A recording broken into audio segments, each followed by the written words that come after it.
So this past weekend, we saw some drama unfold at Las Vegas after Kyle Busch accidentally hit Garrett Smithley's 52 car. Both fans and Busch were critical of Smithley and other drivers who were incredibly slower in their cars this weekend, and in general. Now, I get it. I'm not even a Kyle Busch fan, and I felt for him in this situation.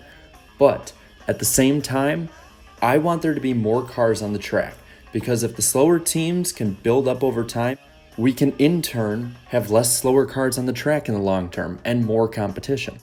And I have to believe that ultimately this is what NASCAR wants as well.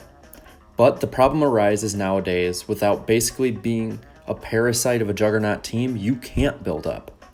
The gap has insanely grown between the haves and the have-nots, to put it lightly. NASCAR teams over the past 30 years have exploded in their spending. And in racing, this spending can find those tenths, hundredths, and thousandths of a second of speed that can ultimately be the difference. So, when the smaller teams keep finishing lower and lower because of this, the problem continues to grow. Now, over the last decade, with the ban on testing, it has only made money more needed by these smaller teams. At the same time, NASCAR also in this time has implemented a few rules. The top 35 rule, for instance, where 35 teams would be locked in each week. It was great for the big teams. They knew that they were going to be racing every week. But once again, it cut off small teams from even more money. Now, once that rule was gone, an even worse rule and system was put in place. The current one, the charter system. This is basically a pay-to-play insurance policy that makes it so a certain number of cars will always be in the field.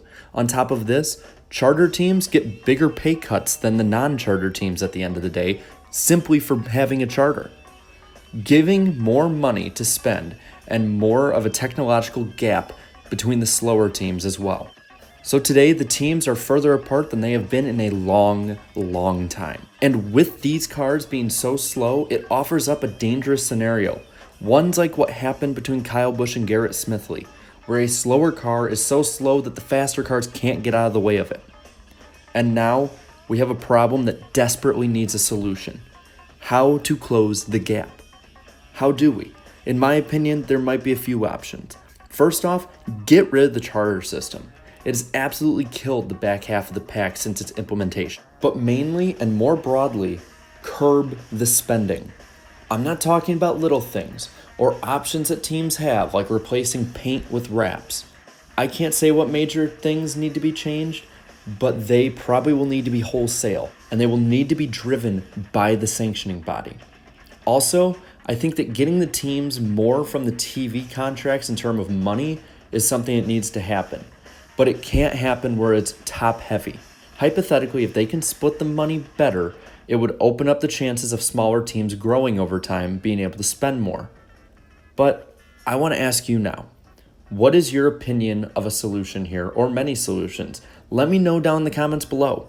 And while you're at it, leave a like and subscribe for more great NASCAR content.